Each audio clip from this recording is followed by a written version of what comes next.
I am live and tired, but today is the last day of icast, and last night was we had the TTI Blakemore party and the Costa party, so it was a long night, but I'm back at it this morning, trying to get here early so I can do some extra shots for the upcoming video. And but there's been some last night I had an idea and I reached out to someone and, hey, good morning, Michael, and I think there's something really absolutely spectacular that could happen to the channel. I mean, I don't know if it's gonna work out, but at 9:30 or 9:15 this morning, I'm going to be in a meeting with the lure manufacturer and some other people to try to do some stuff. So it should be a lot of fun. So right now I'm set up as all the people go by. CA doesn't even see me. I'm camouflaging, dude. So it should be. I'll hopefully, good morning, Top Bar Johnny. Shout out Top Bar Johnny. So I'll have some hopefully news about it this afternoon, maybe, if it all works out. We have, like I said, we have a 9:15 meeting, and we'll see how it goes from there. I have some other rumors too that I heard from some lure companies and some of the subscription tackle boxes. I talked to Ross yesterday with Mystery Tackle Box, and they have they're doing something a little bit different. They're actually taking away some of their profit margin to make their boxes better. Hey, Michael. Yeah, networking it's all about networking here. So, like we've noticed, I think in the last few mystery tackle boxes that they've been, the ones I've seen online from people that are doing unboxings, they've been pretty special. So Ross told me Ross is the Ketchco company CEO, so we talked about what they were doing, and then I heard some rumors about Monster Bass maybe going to only hard plastic baits soon. No soft plastics in their box. So if that's the case, that could be really cool. I know they're trying to purchase a bunch of lures from friends, so I don't know how they're going to do that, but we'll see.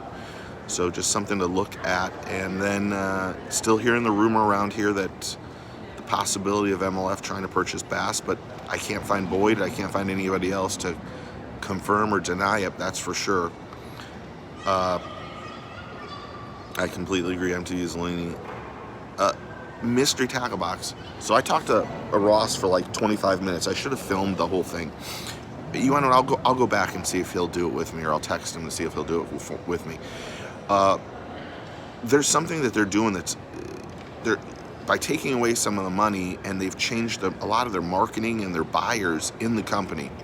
So that's why they had a lot of their own products in there, and I think they'll probably still have a lot of their own products. But I think you'll see in the recent boxes of theirs, they've really stepped out of the box and tried to do stuff differently. So it's pretty cool to see and hear what they're doing, and that they're instead of trying to make more money, they're trying to make their boxes better and try to have a better reputation and do that. And companies like that, I enjoy, going and doing things with, or even doing unboxings. So I think right now, I'm not sure if I'll do MTB because he offered it to me, but I like where they're going. I do. I seriously like where they're going. I'll speak up. You should see. Show you where I'm at. The escalator for everyone to go down is right here, and then you go through that long, empty area to get to icast. I'll show you. I'm actually doing a time lapse right now of everybody coming through so I can do stuff. I didn't even see that. Could you, whoever wrote that last comment back, could you do it? I was hitting the button and it scrolled out. So hopefully I can answer it. I've said it a few times. The show is not as big as anticipated. However, they did get 10,000 people through in the last 2 days. So 10,000 people registered and coming in. there weren't a lot of, in my opinion, there weren't a lot of media people here this year. The buyers are here for sure, so that's really good. There's been a lot. Have I heard anything about plastic shortage result? I have not. I asked a lure company about plastic shortage, and he told me getting plastic isn't making baits, and plastic baits isn't the hard thing right now. It's getting them in from China and those other places that are just months and months and months behind. I think I don't want to say who it was I talked to. In one of the boxes they wanted to put that new not Ots bait, but a hard bait, and that Todd Castledine helped produce from Strike Pro or whatever, that Strike Pro lure. I don't know the name of it right off the top of my head. And they've been waiting 8 months to get it, and so now they're worried about if they'll ever even get it in their box. So we'll see. I mean, I think everyone's really happy. I'll be honest. Yesterday, in a couple of the booths in the Tackle Webs booth, we had our best day at icast ever. We've been at icast for 7 years. The truth be told, we had said we were not going to do icast ever again. We had been talking about, instead of spending all the money at icast, let's just go to the Keys and let's just rent a couple houses, and then we'll just get content for a whole week instead of doing this. And that was Good Morning Jim. And that's all he would talk about. We've been talking about it for like a week, about how happy we were that we were never going to do this. And yesterday, we kind of realized we have to be here because Mike and Marcella sold their asses off. And they had 2 of the biggest orders we've ever had for tackle webs. And that's not the only person I'm hearing from. There's the Gecko guys from Gecko Lures, I think that's the name of it. My buddy Dan is having an absolutely ridiculous show, and all the sales have just been ridiculous. What makes a best day booth? In this case, it's sales. Sales have been just I can't say the numbers, but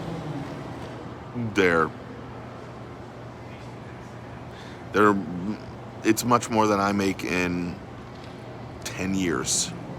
So it was a really, really good day. I mean, a really good day. So I'm real proud and happy for Mike and Marcella and the whole Tackle Webs team. So unfortunately, that means we got to come back. I was really thinking, I would love not to be here, because while it's fun to see all this stuff, like I said, I don't think there's anything that's just made me go crazy. I did a video with a guy that has this wind-up mechanical frog lure, and that was really weird. And an animated lure is here, and if you haven't seen that animated lure, you should go watch it, because I completely bash it. But it's mostly about their customer service. Is it smaller this year? Yeah, it's about 40% smaller. It's you can walk from one side to the other through all of the. So let me start over. In the past, it's taken up this whole convention center, and from one side to the other through all the booths, up and down all the aisles, and then to the other end, probably took you at a brisk walk, probably 35 or 40 minutes. I think you can get it done in probably 15 or 18 minutes, a brisk walk. And that means you're not stopping for stuff. So Marcella says she's here. When she gets here, I'm going to film her as she walks in and congratulate her, because I know she's happy. So it is a lot smaller. Even though it's smaller, there's still a lot of people here doing stuff. The business-wise, it's been exceptional for people. I mean, anything innovative from Cast King booth. I haven't even seen the Cast King booth. I've walked through everything, and it's surprising when you start walking through here. Unless something really catches your attention, then that's the only way that I generally stop. I'll go by the Cast King thing today and do it. And see if there's what's going on. There's a lot of reels coming out. I think everyone's got reels. It feels like everyone has a rod coming out this year too.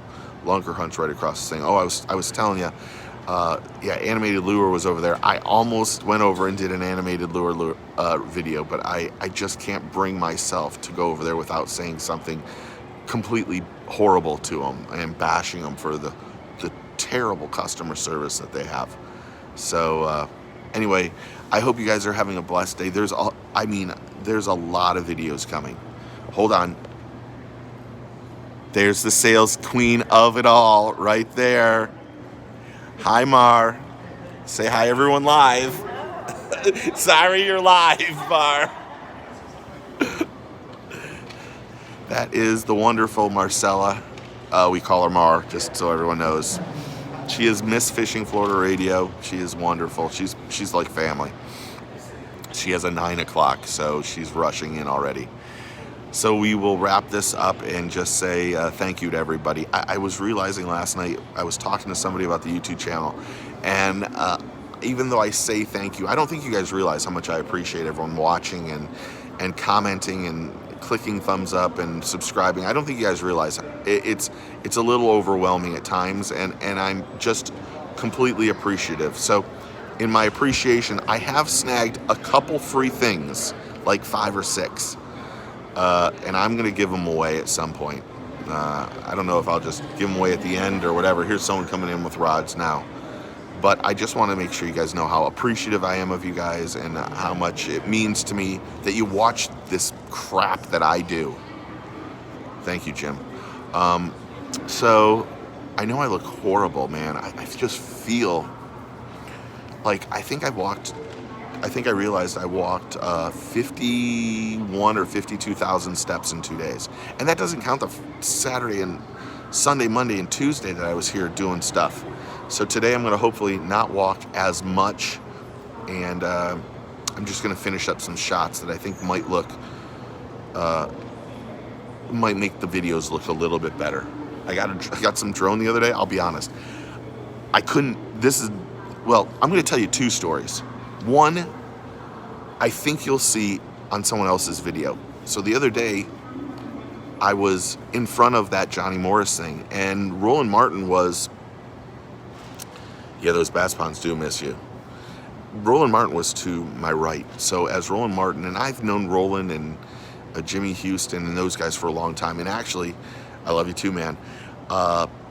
And actually, my relationship with Bill Dance this weekend has went to another level. But those 3 guys were right next to me, and Roland put his arm around me and was like, "Hey, how are you, Steve?" And I'm like, "Oh, hey, man, I'm good. How are you?" Now, he had his GoPro in my face, and I wasn't filming at the time. And he said, "When are we going bow hunting?" And I looked over at him. I go, "What?" And he was like, "When are you and I going bow hunting again?" And I'm like, "What are you talking about, Roland?" So I'm staring at him, and he's like, "Man, we had such a good time bow hunting. I want to do it again. Let's get going. I'll text you later, and let's do it." I've never bow hunted in my life. He obviously, I have a twin, and he thinks that he was thinking of somebody else. So I looked over at Bill, like one of these things, and Bill just says to me, "Just go with it, Steve. It's all right. Just go with it." So I looked over, I go, "Anytime you want to go fishing with me, and go bow hunting, I'm good. Just text me." And everybody, Kevin Van Dam and Johnny Morris, all these people are standing in front of me listening to this conversation. They all roared with laughter after it. And of course, Bill is just nonstop giving me hell for it. So if it pops up on his YouTube channel, then you'll be able to see this. So we'll see. But it was too funny. So I'm going to wrap this one up. There were other funny stories that happened. Bill Dance has been killing me, though. He's been physically killing me. Here's the Auburn fishing team coming by. So I hope you guys have a blessed day. Thanks for everything. Really, seriously, thanks for everything. Remember, take your kid fishing, get your fish on, and we'll see you guys soon. Cheers, guys.